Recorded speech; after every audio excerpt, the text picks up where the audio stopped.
Bom dia a todos. Bem-vindos e bem-vindas a mais um webinar do Fórum de Reportagem sobre a crise global de saúde. Esse vídeo está sendo transmitido ao vivo pelo Zoom e também no nosso grupo do Facebook. O webinar vai ser gravado e incluído no nosso canal do YouTube quando terminar. A gente também vai fazer um resumo por escrito com os principais pontos da conversa e os links, tanto do vídeo quanto do resumo, serão divulgados lá no Facebook. A ideia é que a conversa dure por volta de 40 minutos, um pouco mais, dependendo das perguntas que a gente tiver. Os convidados de hoje são Maria Vitória Ramos e Bruno Morassutti, cofundadores da Fiquem Sabendo, uma agência de dados independente especializada na LAI, a Lei de Acesso à Informação. Bom, primeiro de tudo, queria agradecer o tempo de vocês. Obrigado, Maria Vitória. Obrigado, Bruno. Um prazer enorme estar aqui.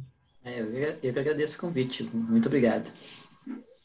Para quem está assistindo, perguntas e comentários podem ser enviados no chat do Zoom ou nos comentários da transmissão no Facebook. Bom, gente, eu apresentei aqui brevemente vocês, então acho que antes de entrar nas questões mais específicas sobre a lei em si, sobre Covid-19, acho que a gente pode começar com vocês falando um pouquinho mais sobre a Fiquem Sabendo e sobre o trabalho de vocês. Certo, muito bom estar aqui. Eu preciso só compartilhar aqui a nossa tela, que eu acho que vai ajudar. Tá. Só um minutinho.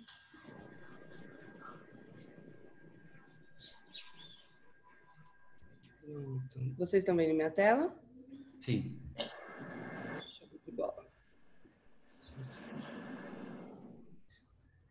Eu vou tirar vocês daqui para vocês não ficarem me vendo, né? Ou bota assim. Pronto. Bom, é muito bom estar aqui. O ICFJ é uma organização super importante para o jornalismo já há muito tempo, e eu era fã quando estava na faculdade, e agora muito legal poder estar aqui, e como eu vou mostrar, a gente já tem um outro projeto com vocês também.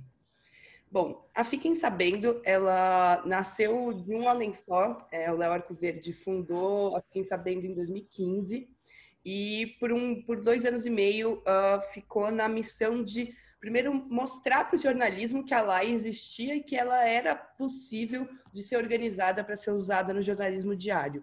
E aí, para fazer isso, ele, por 2 anos e meio, publicou diariamente dados inéditos, principalmente no estado de São Paulo, obtidos via LAI. O projeto depois ficou parado 1 ano, e aí é quando eu entrei para tentar retomar e recriar o Fiquem Sabendo.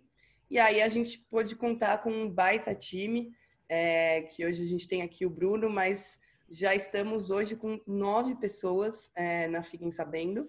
Acho que até não tem, nem dá tempo de colocar todo mundo no slide, porque a gente está crescendo muito, está muito bacana. Nós somos jornalistas, advogados, pesquisadores e temos até uma psicóloga agora, então estamos numa equipe bem multidisciplinar. A gente tem o nosso site, onde a gente já publicou mais de 600 textos com dados inéditos via LAI, em todas as editorias, então a gente tenta trabalhar meio ambiente, mobilidade urbana, saúde, enfim, todas as áreas que são importantes para a sociedade, e a gente percebeu, ou enfim, a gente já sabia que mesmo que a nossa equipe ficasse gigante, nunca seria suficiente para realizar o trabalho que precisa ser realizado de fiscalização do poder público, dos recursos públicos. Então, a gente criou a newsletter Don't Lie to Me, que é um produto, um serviço que vai a cada 15 dias gratuitamente para os nossos assinantes, onde a gente traz tutoriais, bases de dados inéditas, dicas e uma série de bases para que jornalistas do jornalismo local, da grande mídia, possam fazer uso. A rede hoje ela está bem plural, então a gente tem bastante servidor público, tem advogado, tem programador, bastante estudante, e isso nos mostra que existe uma geração, ou enfim, um movimento do jornalismo absorver a LAI. Com a LAI, a gente, isso eu acho que é legal de falar, principalmente se tem veículos pequenos nos assistindo, ela permitiu que um grupo de apaixonados, sem muito nome, sem muito espaço, sem recurso nenhum, pautasse muitas vezes a grande mídia. E isso é decorrente dessa ferramenta que permite o jornalista que talvez não tenha 40 anos de fonte ou entradas específicas em alguns órgãos, de também conseguir informação exclusiva. Mas o que eu acho que mais nos deixa feliz é ver quando a gente consegue fortalecer o jornalismo regional e local, que a gente, na verdade, foi uma consequência. A gente não pensava nisso e, de repente, quando a gente viu, a newsletter estava gerando uma série de reportagens em veículos pequenos do interior de Roraima, interior do Amazonas, e a gente viu que, na verdade, quando a gente disponibiliza, por exemplo, uma base de dados completa por município, isso permite que o jornal local, que normalmente, muitas vezes, fica refém de agências de notícias, possa criar reportagens com a sua cidade, o seu pequeno município, no lead e no título. E eu acho que isso é muito bacana para aproximar o jornalismo, né? A gente tem um projeto chamado Sem Sigilo, cujo objetivo não é acabar com o sigilo, mas garantir que, uma vez findado o prazo do sigilo, a gente possa ter acesso a esses documentos, né? Porque uma das principais coisas que a lei define é que não existe sigilo indeterminado. O Bruno gosta muito de falar disso. A lei determina que você pode colocar uma informação sobre sigilo entre 5, 15 ou 25 anos. Como a gente vai fazer aí uma década de lei ainda, apenas o sigilo de 5 anos já poderia ter findado esse prazo. E, de fato, diversos documentos já acabou o prazo do sigilo, mas a gente não consegue acessar. A gente fez uma força-tarefa no ano passado com voluntários pelo Brasil inteiro para pedir aos órgãos esses documentos, porque o governo só publica um número e uma data. A gente não tem como saber do que ele se trata. De diversos órgãos, a gente conseguiu, inclusive, zerar a fila. Todos os documentos que já perderam o sigilo já estão com a gente, mas o grande problema foram os órgãos de segurança, então, Exército, Polícia Federal, Ministério das Relações Exteriores e Ciência e Tecnologia. E a gente ainda está nessa batalha e acho que vai durar um bom tempo ainda. Para vocês terem uma ideia da dificuldade, a gente estava pedindo de 25 em 25 documentos. A Marinha pediu para pedir de 15 em 15, e esse prazo nos levaria aí 93 anos para conseguir os documentos que eles colocaram em sigilo em 2 anos. Então, é um timing muito bacana. A gente trabalha também pela ampliação do acesso, e aí quem tem essa frente é o Bruno, que faz um trabalho fenomenal perante os órgãos de controle, como o TCU, e agora mesmo até no judiciário, que a gente tem uma ação correndo. A nossa vitória mais recente, que gerou o maior burburinho, foi justamente a liberação dos pagamentos de pensões do governo federal, que eram feitos aí há mais de 100 anos, sem nenhuma transparência. E com uma batalha de 3 anos no TCU, a gente conseguiu obrigar a publicação desses dados. Bom, a gente também atua cada vez mais próximo do próprio poder público, encontrando nele várias pontes muito bacanas para avançar o nosso trabalho. E no ano passado a gente foi convidado pela Controladoria Geral da União para orientar a nova política nacional de dados abertos. E aí, os nossos projetos novos, já está acabando a apresentação do Fiquem Sabendo. Um deles que a gente está muito animado é justamente com o apoio do ICFJ, no qual a gente está promovendo um intercâmbio entre a FOIA, que é a Lei de Acesso Americana, e a Lei de Acesso Brasileira. E está sendo muito interessante descobrir aonde que nós somos iguais, aonde que muitas vezes o Brasil acaba sendo melhor do que os Estados Unidos, que é uma coisa que poucas pessoas esperam, e o que a gente pode aprender dos americanos. Então, eu convido todo mundo a assistir a primeira entrevista com o Michael Morris e a segunda com a Rachel Glickenhaus, que fala mais de dados de polícia. Nós estamos agora também em parceria com o Yahoo Brasil, então a gente está produzindo reportagens até o final, não só o levantamento dos dados como as matérias. E um outro projeto bem legal que a gente está conduzindo é o monitor de dados ambientais, que foi uma parceria criada pela Abrage, pela Transparência Brasil, com o apoio da Ford Foundation. E nesse momento a gente está tocando um certo terror nos órgãos de gestão socioambiental, porque na verdade praticamente não existem dados socioambientais atualizados no Brasil. E eu paro por aqui, vou até aparecer, acho que eu não estava aparecendo. Vamos ver. Bom, se você, acho que não sei, se já tiver pergunta, quiser fazer uma coisa mais dinâmica, ou se não, Bruno pode continuar. Então, legal isso tudo. O que eu ia perguntar para vocês eu imagino que pelo menos parte das pessoas que estão assistindo a gente, ou vão assistir depois, né, na gravação, seja que nem eu e entenda pouquíssimo sobre a lei de acesso à informação. Uhum. Então, eu queria fazer umas perguntas específicas sobre cobertura de Covid-19, mas antes, acho que a gente pode falar, acho que vocês podiam falar um pouquinho sobre o básico mesmo. O que é essa lei? Como ela pode ser usada pelo jornalista? Acho que começar do começo. Bruno. Vamos lá, então. Bom, pessoal, é um prazer estar conversando com vocês aqui, né? Eu vou tentar trazer um pouco sobre lei de acesso à informação para vocês. Essa Vitória, de repente, poder me ajudar compartilhando o slide. E daí eu vou passando aqui no meu computador e a gente vai organizando isso. Mas o que é a lei de acesso à informação? A lei de acesso à informação é uma lei que existe desde 2011. Ela funciona desde 2012, efetivamente. E ela diz que a gente pode pedir acesso a qualquer informação que envolva o governo, que envolva a utilização de dinheiro público. Essa é a ideia. Se vocês têm alguma curiosidade sobre como o dinheiro de impostos está sendo utilizado, sobre como os servidores públicos estão fazendo as coisas deles, né, o trabalho diário deles, sobre o que motivou o ministro, o secretário, o prefeito, o governador, o presidente a fazer alguma coisa, tudo isso, a lei de acesso à informação, ela assegura que a gente faça pedidos para entender o que está sendo feito, né? Qual é a razão disso. A lei, né, como a gente chama ela se aplica para vários órgãos, né, qualquer órgão público, né, seja ele do executivo, judiciário, legislativo, né, isso é importante.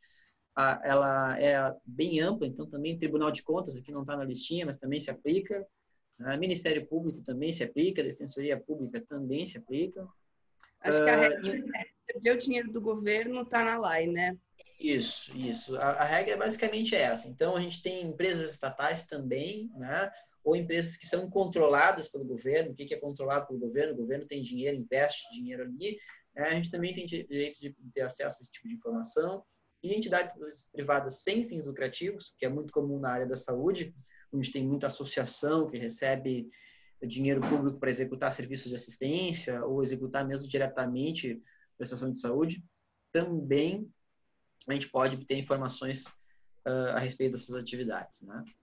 Como é que funciona? Eu posso fazer pedido, a lei diz, por qualquer meio legítimo. O que é isso? Eu posso ir lá presencialmente no protocolo, apresentar por escrito, eu posso ir lá, inclusive, oralmente, chegar lá e fazer o pedido de informação presencial na frente do servidor, né, que vai ter que colocar aquilo a termo, né, escrever e fazer aquele pedido andar até que alguém, né, tenha condições de fornecer aquela informação, né? Ou, geralmente, o que é mais fácil, eu, inclusive, recomendo vocês usarem os serviços eletrônicos de acesso à informação, que são nos sites dos entes públicos, onde vocês vão encontrar um formulário, onde geralmente vocês vão poder selecionar ou o órgão ou o assunto que vocês vão querer obter informação, e ali vocês vão escrever o pedido de vocês. Como é que ela funciona basicamente? Vocês vão protocolar o pedido, vocês vão ter um prazo de 20 dias, eventualmente prorrogáveis por mais 10, né, para que o órgão possa buscar informação lá dentro e dar um retorno para vocês. esse retorno nem sempre é positivo, às vezes o órgão não responde, né, diz que não vai fornecer, ou ele tergiversa, né, não fala, ele meio que não respondeu direito aquilo que vocês queriam, ou ele diz que colocou sob sigilo. Então, quando isso acontece, vocês têm direito de recorrer, né? O prazo é de 10 dias úteis após o recebimento do recurso, né? da decisão, né? Da resposta. Então, e no governo federal, vocês têm um prazo de 5 dias para aguardar a resposta deles. Se, de novo, vocês não gostarem da resposta, porque a resposta não forneceu aquilo que vocês queriam, ou, enfim, foi indireta, colocou sob sigilo alguma coisa, tudo isso vocês podem fazer, recorrer de novo. Eventualmente, vocês podem levar isso para a Controladoria Geral da União, que é a terceira instância, né? Depois, para a Comissão Mista de Reavaliação de Informações, que é um órgão colegiado no governo federal, que vai responder isso, né? Esse procedimento é mais ou menos o mesmo em todos os lugares, né? O que é importante vocês lembrarem, né? Um pedido de acesso à informação, ele é feito para ser bem básico, né? Você não tem que informar muita coisa. O que basicamente vocês precisam? Informar o nome de vocês, o CPF ou o RG, e o e-mail, claro que vocês vão ter a resposta depois, né? Vocês podem, se for o caso, fazer fisicamente lá e informar o endereço para receber a resposta por carta, mas aí o órgão público vai poder cobrar de vocês o envio da taxa, né? Dos correios. Vocês certamente não precisam identificar o sexo de vocês, os dados socioeconômicos e coisas assim. E o que é mais importante, vocês não precisam, né? E a lei, inclusive, proíbe que o órgão público cobre, pergunte o porquê que vocês estão pedindo, né? A gente pede porque é público, basicamente isso, né? Aquela justificativa, porque eu estou pagando, né? Ela serve para isso. Né? Tem que ser bem criança, porque eu quero. Porque eu quero, né?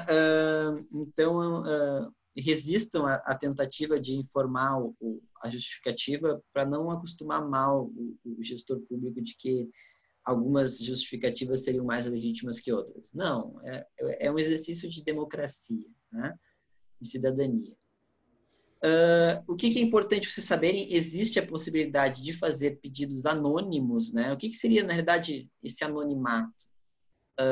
Não é que vocês não informam o nome de vocês, né? Mas é que a identidade de vocês, ela vai ficar restrita e só vai poder ser acessada pelo órgão que recebeu o pedido de vocês, que não é o mesmo órgão que vai responder a informação para vocês, né? No caso do governo federal, quem gerencia o sistema de informação ao cidadão é a CGU, né? Vocês vão ter lá a opção, quando vocês forem preencher o formulário, de colocar não desejo compartilhar a minha identidade com o órgão que for responder, né? Precisam marcar um checklist ali, que é bem explicativo, e a partir disso o órgão que recebeu o pedido, ele só vai ver lá um númerozinho, né? Quem solicitante, número tal, não vai ver o nome de vocês. Por que isso é importante? Porque às vezes, infelizmente, tem órgãos que tratam pedidos de pessoas de forma diferente, né? Então, por exemplo, um jornalista, às vezes, é normal, eu converso bastante com jornalistas, eles reclamam que às vezes o fato deles serem jornalistas faz com que eles não recebam determinados tipos de informação, né? Ou a informação é passada para a assessoria de imprensa, né? Que trata aquele pedido de forma diferente, né? Então, isso é uma forma bem interessante de fazer pedidos de informação, né? A Open Knowledge Brasil tem uma ferramenta que é o Queremos Saber, que ela faz o pedido para a gente, né? A gente vai lá, cadastra o pedido lá, indica o órgão que a gente quer, e a Open Knowledge faz o pedido em nome da pessoa, né? Então, é uma camada maior de proteção, assim, né? Caso eventualmente a pessoa tenha também algum receio, enfim, de realizar um pedido, digamos, um servidor fazendo um pedido para o próprio órgão de trabalho, né?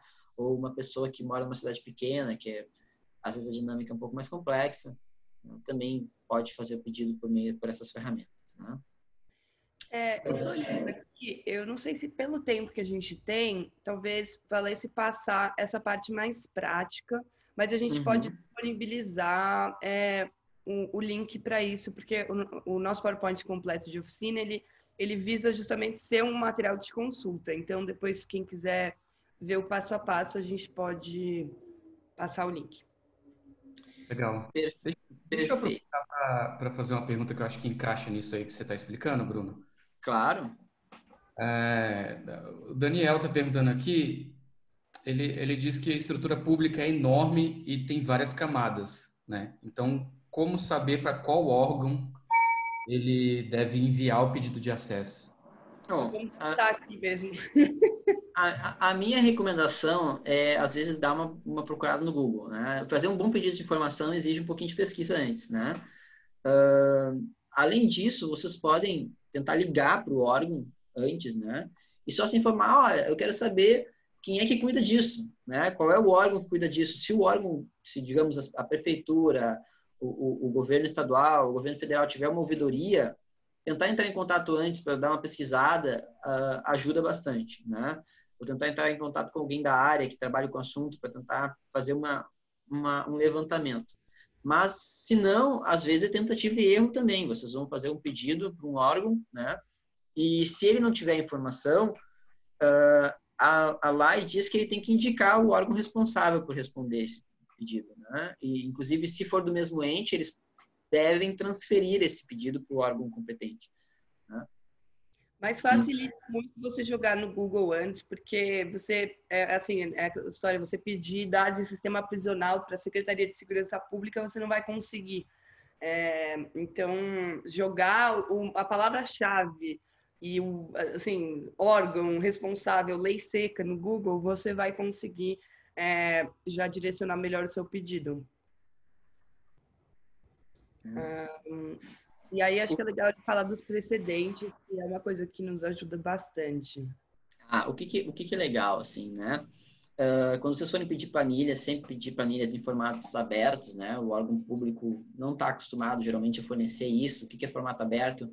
É um CSV, é um arquivo de Excel, né? Excel não é bem formato aberto, mas já funciona, já consegue fazer um levantamento melhor, uma análise melhor do que se tu receber um PDF. E além, inclusive, assegura o acesso em formato aberto, né? Não existe negativa genérica ou negativa não justificada, então o órgão precisa explicar o porquê que ele não vai fornecer aquela informação, né? Isso tem várias consequências, ele pode dizer que ele não vai fornecer porque existem trabalhos adicionais, ou porque ela é sigilosa, né? Ou porque realmente não é com ele, né? E cada coisa vai resultar, ele vai ter que explicar o que está acontecendo. Então, a Vitória passa ali mais adiante, tem o dos trabalhos adicionais. O que é importante, que é muito comum agora... É lá no final, Tá. recurso. O que é coisa muito comum atualmente para quem está trabalhando com Covid, né? O órgão diz assim, a gente está envolvido num monte de coisa aqui com a pandemia e isso exigiria trabalhos adicionais e nós não vamos fornecer essa informação. Bom, mas só falar trabalhos adicionais não é o suficiente, porque se um trabalho adicional significa que existe um trabalho normal, né? No dia a dia da repartição, né? E ele vai ter que explicar, então, por que aquele pedido impacta tanto o funcionamento da repartição que não pode ser respondido, tá? Então, não aceitem respostas genéricas que digam, é trabalho adicional, então não vou fornecer. Não, ele é trabalho adicional, porque esse trabalho exigiria tantas horas para ser cumprida, eu tenho aqui só 2 servidores que podem cumprir esse tipo de assunto, essa informação está armazenada de uma forma física ou, enfim, exigiria tratamentos adicionais que demandariam tantas horas de trabalho e não tenho aqui neste momento isso. Ok, isto é uma justificativa de trabalhos adicionais correta. Se não tiver isso, não aceitem, recorram, né? Porque, infelizmente, às vezes acaba sendo a lei do menor esforço, né? Então, a gente também não pode deixar tão fácil assim negar a informação só com base numa frase mágica, né? Ô, gente, Bruno, você está falando aí de justificativa. Eu acho que tem a ver com a pergunta do Yuri Almeida aqui. Ele está perguntando se o governo, seja federal, estadual, municipal, pode usar a pandemia para suspender os prazos. Então, começou no metade do ano, ali, no início do ano, mais ou menos, teve aquela medida provisória que suspendeu prazos, né? Foi derrubada depois pelo STF. Então, assim, Em regra, não pode, tá? Os prazos da lei seguem funcionando normalmente, né? Porque a lei já tem mecanismos que permitem o órgão público a lidar com esse tipo de coisa, né? Então, primeiro, se tu recebe o pedido de informação, né? O órgão recebe, e ele verifica que para fornecer essa informação ele precisaria deslocar um servidor lá no arquivo da prefeitura, né? Para ir lá fuçar nos documentos até encontrar aquilo ali. Bom, na resposta, o órgão vai ter que explicar isso, né? Descrever esse assunto, né? E explicar o que ele está fazendo para resolver essa questão, né? Nesse caso, é razoável aceitar, né? Mas simplesmente suspender prazos de atendimento, não aceitar pedidos de acesso à informação, isso não é cabível. Inclusive, a recomendação que se faz é que isso seja denunciado em órgãos como o Ministério Público, o Tribunal de Contas, né? Que tem adotado de forma geral a conduta de exigir que o gestor público responda esses pedidos, né? E cancele eventuais decretos ou coisas assim, regulamentos que estejam negando resposta a pedidos, né? Outra coisa que é legal de lembrar é que a lei fala em dias corridos, tá? Então, às vezes, alguns estados, enfim, o cara quer alegar que, na verdade, são 20 dias úteis. Ou, por exemplo, no fim do ano, a gente teve muito problema com os estados dizendo que parava a lei para o recesso, e isso não existe. Então, 20 dias corridos e pode ser dia 25 de dezembro o seu pedido. Assim. Vocês podem estragar o Natal de alguém. Mas isso é importante. Assim, a administração pública ela tem que funcionar 24 horas por dia. Né? O governo tem que funcionar todos os dias do ano. E a lei de acesso à informação ela serve justamente para isso, para que a gente possa fiscalizar a administração pública todos os dias do ano. Né? Então, essa justificativa, ok, claro, nós estamos em tempos muito estranhos, é verdade, mas isso não é justificativa para negar pura e simplesmente a resposta a um pedido de informação. Ale, tem alguma pergunta ou a gente começa a falar de corona? Tem algumas, mas eu acho que a gente pode falar um pouquinho de corona e aí a gente faz umas perguntas depois. Bom, a gente trouxe aqui alguns exemplos de... Ai, não sei por que acontece isso. De pautas que a gente fez para o corona, que essa aqui talvez seja a mais óbvia, né? De monitorar os testes, mas as outras que eu trouxe são uma tentativa de pensar, usar a live para sair do que já está todo mundo fazendo para você poder ter alguma outra pauta, né? Esse aqui foi interessante porque, assim, o Ministério da Saúde, eles disponibilizam, provavelmente o marido já viu, aquele painel de insumos, né? Que tem um mapa e, teoricamente, enfim, para onde que foi máscara, vacina, enfim. Só que é um painel e eu não consigo baixar dados de lá, né? E o painel está incompleto. Só que o Ministério da Saúde ficava alegando que já está no painel, então ele não tem que me responder nada. Mas eu tenho o direito de conseguir os dados desagregados e originais. E não só isso, eu precisava de informações a mais, porque o Ministério da Saúde só quer falar em quantidade de testes adquiridos, né? Ou entregues, mas não se fala nos testes que eles estão mantendo em estoque, por exemplo. Isso não está no painel de insumos. A gente pediu via live, negaram, pedimos de novo. Conseguimos parcialmente, porque a gente conseguiu os dados de um tipo de teste. Para o teste rápido, a gente não conseguiu. E em pedidos diferentes, recursos, eles ignoram essa parte. Então, assim, a lei, ela é isso, é você tentar, e às vezes não vai conseguir ou não vai conseguir tudo que você queria, mas a gente não vai parar de tentar, a gente vai continuar pressionando o Ministério da Saúde. Uma pauta, por exemplo, que não é de saúde, mas é de coronavírus, porque, enfim, foi um dos primeiros conglomerados de infectados no Brasil, foi a viagem do Bolsonaro, que e aí não sou eu que chamo de Corona Trip, quem chamou foi o Mandetta, a gente só usou o nome que ele deu, e a gente pediu, enfim, os dados de gastos do presidente durante a viagem, que teoricamente, assim, ainda é um terreno meio pantanoso, assim, né? A gente consegue os dados de ex-presidentes no detalhe, mas os dados do atual presidente, a gente, com muito esforço, consegue os dados do entorno, né? Mas não do presidente especificamente. Então, a gente tem ali a hospedagem geral, diária geral, mas a gente não tem o Bolsonaro em si. Por exemplo, uma pauta que eu acho legal é essa de explorar a situação nos presídios, para além de saber quantos casos tem nos presídios, mas saber qual que é a estrutura de saúde no entorno, né? Então, por exemplo, o estado mais rico de São Paulo tem 22 unidades que não tem nenhum médico disponível para qual que seja a população. E eu acho que para outros estados, enfim, esses dados podem ser ainda mais preocupantes. Então, eu super recomendo que quem está em outros estados faça esse tipo de pedido. Esse outro eu até destaquei, que é lá no judiciário, porque a gente fica sempre no executivo, e também tem muita coisa no legislativo e no judiciário, né? Nesse caso das ações de despejo, a gente pediu para o Tribunal de Justiça de São Paulo, e eles têm os dados super organizadinhos, tal, veio até super rápido. Então, às vezes, pensar fora do executivo também é bacana.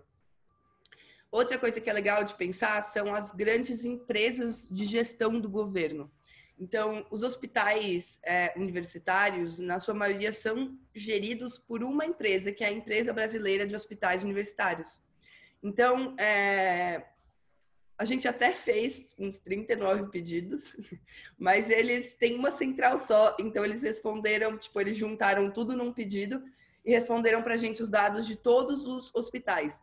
Então, quando você descobre, por exemplo, esses conglomerados, eu nunca imaginei que existia uma empresa brasileira de hospitais universitários, mas quando você encontra esses pontos nodais, às vezes você consegue um negócio que demandaria um levantamento de 40 órgãos, né, com um pedido e chegando na pessoa certa. Quarentena, quem aguenta, a gente ficou perturbando as polícias para saber se elas estavam controlando ou não os decretos de quarentena. E aí aquilo, se o órgão que você está explorando não conta e outro órgão conta, também é matéria. Então a gente já fez um caso, por exemplo, que era a Marinha tem 17 fuzis desviados no último ano. Exército não faz as contas, porque o Exército respondeu que não tinha controle disso. Eu acho relevante saber que o cara que controla a regulamentação das armas de cidadãos no Brasil não tem controle sobre os seus fuzis, né? Ou a polícia do Rio, foi justo na semana que eles iam reabrir o Rio, e a gente viu que a polícia não tinha visto como é que estava sendo a quarentena até então. E aí, um pouco mais fora ainda, é a ideia, por exemplo, de pensar as coisas que fazem diferença no coronavírus, mas não são exatamente coronavírus. Então, como a gente sabe que a principal forma de combate ao corona é acesso a lavar a mão e higienização, a gente foi atrás de saber quanto que estava sendo investido para criar acesso à água potável e coleta de esgoto no Brasil. E isso juntou com o PAC do saneamento, que foi aprovado agora, então a gente estava ali nessa temática. E aí eu paro de novo para perguntar se a gente continua, falamos. Tem algumas perguntas aqui um pouco mais gerais, né? Não sobre Covid. Eu vou aproveitar para fazer ela aqui para vocês e aí depois a gente segue. Pode ser? Pode ser. O Lucas Veloso está perguntando que entrou no mês passado com um pedido via live para saber quanto a Thelma Assis ganhou pela publicidade que fez a Prefeitura de São Paulo. E teve como resposta que os dados referentes a gastos com publicidade são disponibilizados a cada 6 meses no portal da Transparência. E aí a mensagem continuou e falou: a próxima publicação será em 30 de julho. O que ele está perguntando é se eles podem responder isso, se eles não têm que divulgar os dados que ele pediu. Então, eu não sei especificamente qual, porque gastos com publicidade, informações sobre publicidade e gastos sobre publicidade são coisas um pouquinho diferentes, né? A disponibilização de informações sobre despesa pública tem que ser em tempo real, e aí ela não é nem mesmo a lei de acesso à informação que se aplica sobre o assunto, mas é a lei de responsabilidade fiscal, né?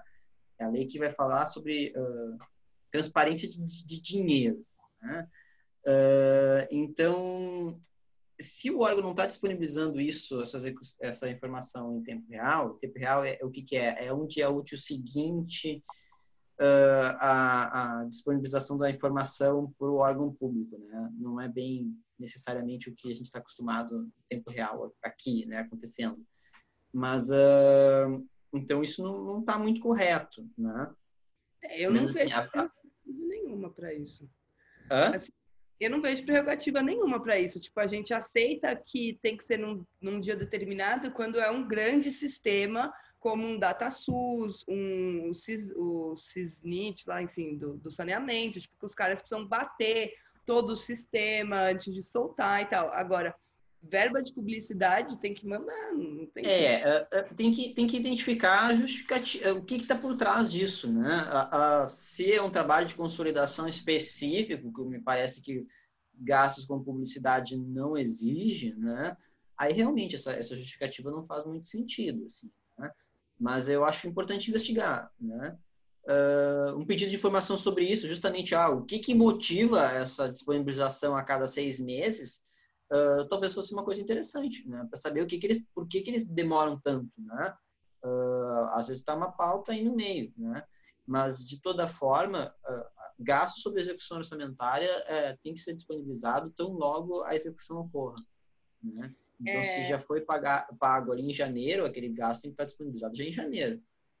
Entendi. Então...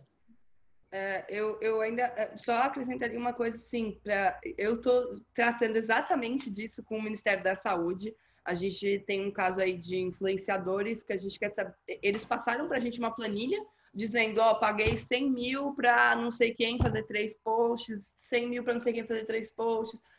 Aí a gente usou esse dado oficial, eles passaram para a gente o nome, o valor e tal. Avançando, a gente descobre que, na verdade, aquilo foi o que a agência passou para o governo, porque o governo paga para a agência. E a agência vai definir o valor de imagem ou quanto vai ser repassado para os influencers. Então, é muito provável que ele não vai conseguir uma nota fiscal da Telma, o valor da Telma, e se ele conseguir, eu muito recomendo que ele avance nessa apuração, porque o que a gente viu é que algumas pessoas se manifestaram dizendo, olha, eu recebi R$400, está aqui a nota fiscal da agência e tal. Então, a gente está investigando para ver aonde que está o buraco, se é na agência, se é no governo. Me parece que é na agência. E aí tem uma coisa que é de se prestar atenção, porque você acaba lidando com o nome de uma pessoa, confiando, porque o governo te passou que aquele valor foi pago a ela, e de repente você descobre que tem um intermediário aí no meio que não é exatamente transparente. Sim. Fazer as contas. Acho que se a gente for seguir aqui, é legal do Bruno falar de... Ai, por que tá voltando?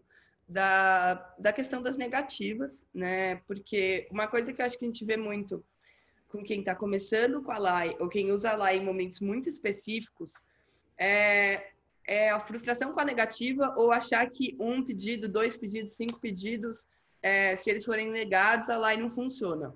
Eu tenho a má notícia ou a boa notícia que você vai ter que fazer muitos pedidos de acesso à informação. A gente, acho que de todos que a gente faz, a gente usa mesmo 30% das respostas, né? Então, você precisa planejar ou criar um sistema em que você faça diversos pedidos para você ter sempre resposta chegando, né? Mas o que é importante também é que, apesar de a gente só usar uma parcela pequena, né, é que as outras respostas, elas também servem de contexto, elas fortalecem outros pedidos, né? Porque às vezes elas nos fornecem subsídios para a gente fazer pedidos melhores depois. Então, nunca uma resposta ela não é utilizada, né? Ela é inútil. Mas é importante deixar isso claro. Às vezes, para a gente chegar numa informação que seja assim, impactante, a gente tem várias outras informações antes que a gente obtém para conseguir entender o contexto, né? Com relação ao trabalho adicional, a gente já bem comentou, mas informações pessoais é outra justificativa que é bem comum para a gente ter uma negativa, né? A lei, ela, assim como a Lei de Proteção de Dados Pessoais, né, que é uma novidade, ela protege dados de pessoas físicas, né? Mas ela protege dentro de determinado contexto, né? Vamos explicar. Em primeiro lugar, pessoa jurídica não tem direito à proteção de privacidade, então eu já vi isso às vezes acontecer, de se utilizar, não vou fornecer esse dado porque envolve pessoa, logo a informação pessoal. Não.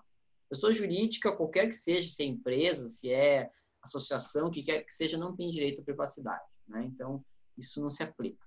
Mas o que se aplica? Informação pessoal, o fato de ser uma informação referente a uma pessoa, não quer dizer que se aplica sigilo de informação pessoal, né? Sigilo de informação pessoal se aplica apenas quando atinge a vida privada, a honra e a imagem, né? Então, por exemplo, se é uma atividade de uma pessoa que ela está realizando porque é um servidor público, né? Essa é uma informação que, embora envolva uma pessoa, ela é uma informação pública. Então, por exemplo, o salário da agente pública, que é o caso clássico, né? É claro, é uma informação pessoal, porque é o quanto a pessoa está recebendo. Mas ela está recebendo porque ela está realizando uma atividade pública. Então, é direito das pessoas saberem isso. O e-mail funcional do servidor, que ele usa para atividades de trabalho. Opa, tá me vendo? Alô? Opa, eu tô falando aqui normal. Voltou. Tá. Então, por exemplo, assim, o e-mail funcional do servidor, né? Que ele usa para atividades de trabalho, né? Também é informação pública, inclusive é documento público de acordo com a Lei Geral de Arquivos, né? Inclusive as mensagens que ele manda nesse e-mail. Inclusive as mensagens que ele manda. Então, ele está usando para outra coisa. Bom, desculpe, meu querido, deveria usar o e-mail pessoal dele, né? Usou e-mail público, esse e-mail é pago com dinheiro público, né? Então, é dever do...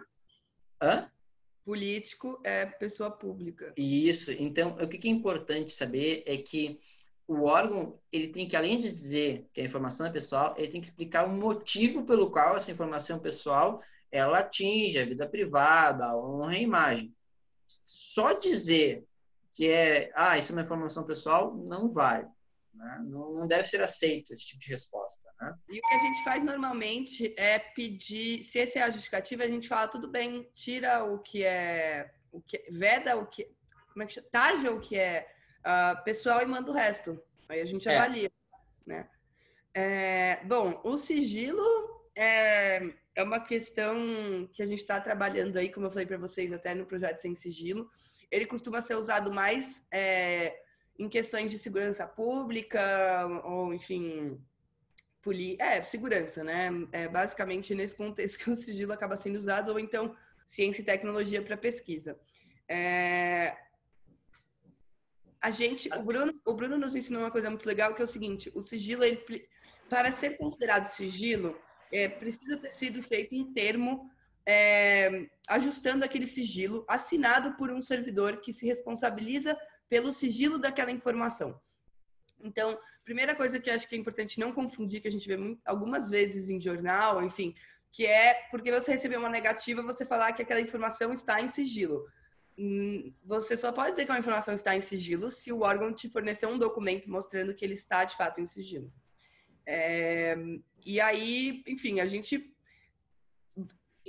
Se o sigilo está bem fundamentado, eu acabo nem recorrendo. Mas a maioria das vezes, o sigilo não é nem um pouco fundamentado, ou nem um pouco explicado, e aí dá para a gente tentar batalhar. Eu trouxe um caso aqui interessante, que é o caso Moro, que na primeira resposta ele deu uma negativa, daí a gente pegou um print do Twitter dele, falando de transparência, e aí a gente conseguiu a resposta citando um tweet do Moro, por exemplo.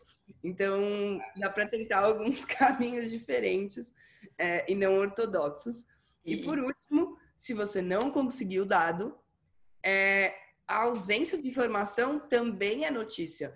Essa primeira aqui do sigilo sobre as informações do metrô, eu tomara que eu não fale errado, mas eu acredito que seja o Arthur Rodrigues que ganhou um prêmio em cima dessa série de reportagens.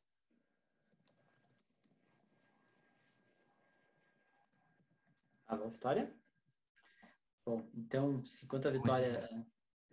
enquanto a Vitória não continua, só retomando um pouquinho a questão do sigilo, o que é importante o pessoal saber, assim, é que não existe sigilo genérico, né? Existem tipos de sigilo, que é o sigilo, a informação ela é reservada, a informação é secreta, ou a informação é ultra secreta, né? O órgão precisa dizer que tipo de sigilo se trata, né? Cada sigilo envolve um prazo, então esse sigilo, não existe sigilo sem prazo. Então, o órgão vai ter que informar a data inicial a partir da qual ela foi colocada, a informação foi colocada no sigilo, e até qual momento que essa informação vai ser retirada do sigilo, né? Então, isso é bem importante cobrar. Cada tipo de sigilo reservado, secreto e ultra secreto, é que nem uma escadinha, né? Então, não é qualquer servidor que pode colocar sob sigilo. São sempre as chefias, né? E quanto maior o prazo de sigilo, maior o nível do sigilo, não é qualquer servidor, chefe que pode colocar. Então, o nível ultra secreto é só presidentes, ministros de Estado, né?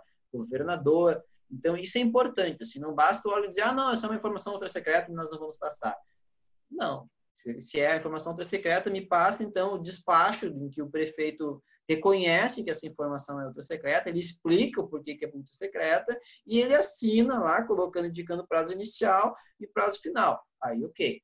Beleza. Realmente, nesse caso, eu não recorro, né? Não costumo recorrer, a não ser se eu discorde muito, assim. Mas não é o caso. Geralmente, a gente tem só, a informação é sigilosa e a gente não vai fornecer. Aí, realmente, a gente tem que recorrer até o final. Né? Não aceitar a resposta preguiçosa, né? Que é uma coisa meio comum. Aqui... Só voltar rapidamente aqui naquilo que você estava falando sobre político ser pessoa pública e e-mail institucional também tem informações de interesse público.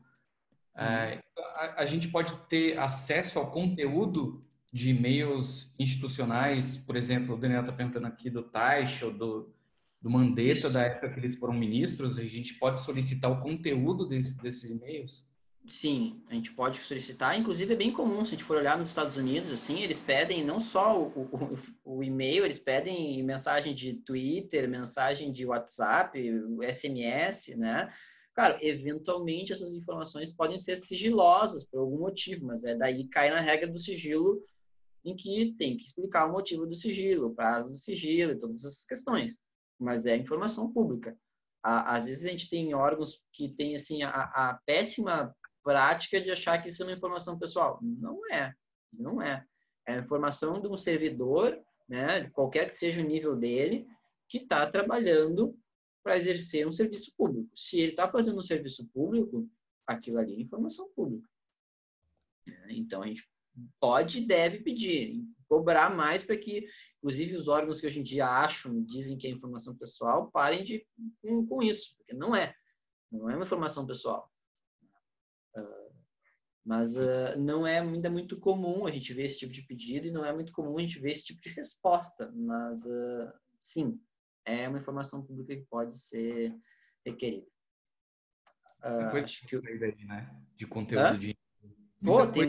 Tem muita coisa. É muito legal nos Estados Unidos a gente vê assim comunicações, às vezes que tu vê depois assim os servidores fazendo piadinha entre eles com relação a alguma coisa de um repórter. O repórter tal fez aquela pergunta na audiência pública lá e eu dei uma resposta não sei o quê, e daí depois eles ficam todos constrangidos quando sai o e-mail entre eles, né?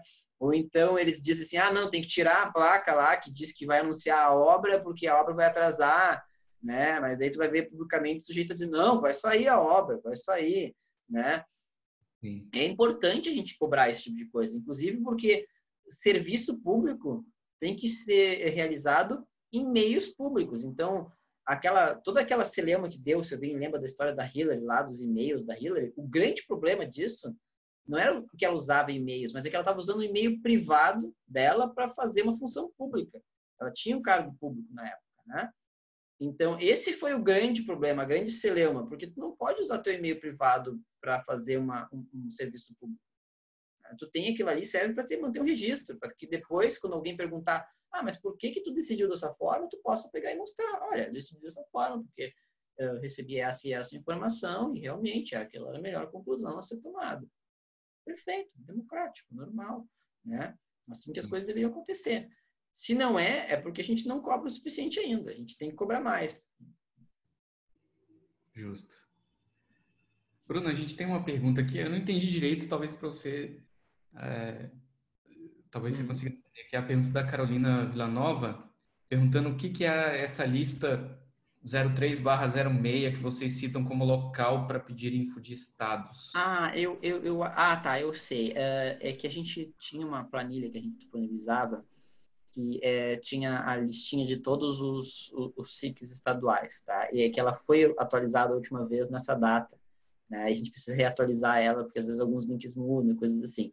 Mas no site da Abrage, se eu não me engano, tem uma lista atualizada de todos os SICs estaduais, inclusive de tribunais e ministérios públicos, isso é possível localizar lá, né? Então, mas a gente depois dá uma corrigida nesse slide lá e disponibiliza. E aqui acho que a pergunta do Yuri, né? Se tem uma regulamentação única que decide quando acontecem essas reuniões da CMRI, né? Como é que funciona geralmente a CMRI, né? No governo federal, o recurso tem que ser julgado até a terceira reunião ordinária após o recurso ter sido recebido, né? O que acontece? Esse ano virou uma bagunça, porque no início os órgãos, esses colegiados sempre se reuniam presencialmente, eles nem sabiam como fazer para se organizar de forma à distância, e daí tudo isso demorou muito mais tempo. Então, no governo federal também, eu tinha recursos que iam ser julgados em janeiro, eu só consegui resposta depois em março, mas porque só houve reuniões efetivas em março, né? Tem que ver se é o caso ali do órgão dele, né? Mas é importante verificar isso. A periodicidade das reuniões de CMRI vão estar dentro de decretos estaduais ou leis municipais, decretos municipais, né? Essa é uma coisa mais específica local, porque exige infraestrutura local. Mas no governo federal é assim, geralmente é mais ou menos assim em outros lugares. É a terceira reunião ordinária, né, que todo ano, no início do ano, já tem uma pauta, um calendário de reuniões, né, em que esse órgão vai se reunir para discutir recursos e outras questões. Então, acompanhando isso, a gente consegue algumas coisas interessantes também. Aliás, recomendo muito acompanhar, ou ler as outras decisões, porque às vezes a gente encontra coisas bem interessantes, assim, decisões favoráveis, argumentos para outras coisas, né? Sugestões de pautas, né? Então, recomendo, assim, para quem gosta de acompanhar sobre LAI, é um lugar bacana para pesquisar. Entendi. Legal. Gente, a gente está encaminhando aqui para o finalzinho, mas eu vou fazer mais uma pergunta que chegou lá no Facebook, da Daniela Nogueira. Ela está perguntando está falando que muitas gestões não atendem ainda a legislação, né? E perguntando se vocês não consideram que isso é mais problemático na instância municipal, principalmente em administrações do interior. Sim, isso é muito complicado, principalmente no interior, e por dois grandes motivos. Três, vamos dizer assim. Primeiro é a falta de infraestrutura, né? E aí realmente a gente tem que, como cidadão, ir lá e cobrar e solicitar e tentar também um pouco entender que tu tem um ser humano do lado e que tem 500 coisas para fazer, né? E que às vezes existem limitações que são razoáveis, né? O município tem pouco dinheiro às vezes, né? Mas às vezes também é má vontade, né? Então, às vezes a gente também tem que denunciar e daí, nesse caso, temos que denunciar no Ministério Público e Tribunal de Contas e cobrar, né, para que a postura mude, né? Porque infelizmente em municípios a gente tem um mau costume de que todo mundo que não é da situação é automaticamente oposição, né? Isso não é verdade, tem muita coisa no meio nesse espectro, né? Só cidadãos querendo saber como as coisas que eles os serviços públicos funcionam, né? Por exemplo, o cidadão quer saber quando é que o caminhão de lixo vai passar, quando é que vai ser limpada a rua dele, quando é que vão podar as árvores da rua dele. Isso tudo, isso não é oposição, né? Isso é só informação. Então, a gente tem que acostumar eles a responder esse tipo de pergunta, né? Isso é um pedido de informação e a gente tem que ter também a vontade de cobrar, inclusive denunciando em Ministério Público, Tribunal de Contas, e que funciona. Funciona. Mais de uma vez já tive casos em que o município começava sem responder um pedido, não publicava nem as leis do município, estavam no site, né? E 2 denúncias depois, muita choradeira lá do outro lado, tá tudo bonitinho, agora a gente tem as atas disponibilizadas, as leis disponibilizadas, a Câmara de Vereadores, inclusive, tem câmera que tu consegue assistir online as gravações das reuniões, então a gente tem que cobrar, porque cobrar funciona. Eu acho que também... Vocês estão conseguindo me ouvir? Sim. Tá, porque eu tô na internet do celular aqui, tá uma merda. Eu acho que também é lembrar que é um processo, gente, e que a segurança pública do Estado de São Paulo hoje manda dados praticamente perfeitos, porque o Léo Arcoverde passou 4 anos enchendo o saco deles, porque outro repórter passou o tempo... A Secretaria de Educação hoje disponibiliza dados abertos porque eles não aguentavam mais o Luiz Toledo enchendo o saco deles. Então, é uma coisa que, assim, óbvio que na cidade pequena, que provavelmente tem pouquíssimos pedidos, se é que tem pedidos, isso vai se desenvolver muito pior do que no nível nacional. Mas isso deve servir de encorajamento para você ir pressionar e não um desencorajamento de a lei municipal não funciona. Porque ela não vai funcionar daqui a 10 anos se não tiver alguém como você em Pindamonhangaba enchendo o saco do gestor, sabe? Tem várias coisas, às vezes, que o Bruno fala para a gente pedir, que é mais para o órgão ficar se organizando lá do que para nós termos essa resposta, sabe? Então, a gente tem um trabalho de educação do órgão, tem um trabalho de desenvolvimento, e isso é muito necessário que tenha algum guerreiro em cada cidade do Brasil para começar esse processo. E aí, se a sua cidade não tem lei municipal ou não tem um sistema de acesso de SIC, chama a gente, porque o Fórum de Direitos de Acesso à Informação agora está com uma proposta de ir atrás dessas pequenas cidades e disponibilizar uma regulamentação para que eles só absorvam e assinem. E agora a CGU disponibiliza toda a estrutura do SIC nacional para qualquer município, sem custo nenhum. Eles fazem treinamento, implementação, dão um sistema, tudo. Então, agora também, se a sua cidade não tem um SIC online, você pode pressionar o gestor para que ele peça ao time Brasil, que é da CGU, para que eles forneçam esse sistema. Não tem mais desculpa que o município não tem dinheiro para fazer um sistema, porque agora isso não é mais um problema. Entendi. Gente, já estamos conversando aqui há 1 hora já, acho que a gente precisa encerrar. Eu vou dizer para quem está assistindo que, se sobrou alguma pergunta, eu vou pescar ali no Facebook, vou incomodar o Bruno e a Maria Vitória para a gente responder, nem que seja por escrito ali no grupo. Então, acho que é isso. Não sei se vocês querem falar alguma última coisa ou se a gente já encaminha para o encerramento logo. Eu queria agradecer, foi muito legal, e convidar todo mundo para se inscrever na newsletter Don't Lie to Me, que é gratuita, e eu acho que todo mundo vai gostar. Legal. Muito obrigado, gente. É um prazer falar sobre isso, né? E, de novo, se tiverem qualquer dúvida, o Alexandre nos passa aí também, né? Acompanhem o trabalho da gente e saibam que a Laia é um trabalho de formiguinha, assim. A gente vai pedindo informação, a gente vai ficando cada vez melhor em pedir, né? E em cobrar algumas coisas, né? E não se frustrem, eventualmente, se uma resposta ou outra é ruim, porque faz parte também, né? Mas funciona bastante. Legal. Gente, acho que é isso. Espero que este webinar tenha sido útil para quem assistiu. Só lembrando que ele vai ser gravado, né? pessoal pode assistir depois lá no nosso canal do YouTube. E a gente também vai fazer um resumo por escrito com os principais pontos do que foi discutido aqui. Então, é isso. Vitória, Bruno, obrigado pelo tempo de vocês. Acho que foi bem útil. Isso, nós que agradecemos. Muito obrigado. Tchau, tchau, gente. Obrigado. Tchau, tchau. Beijo.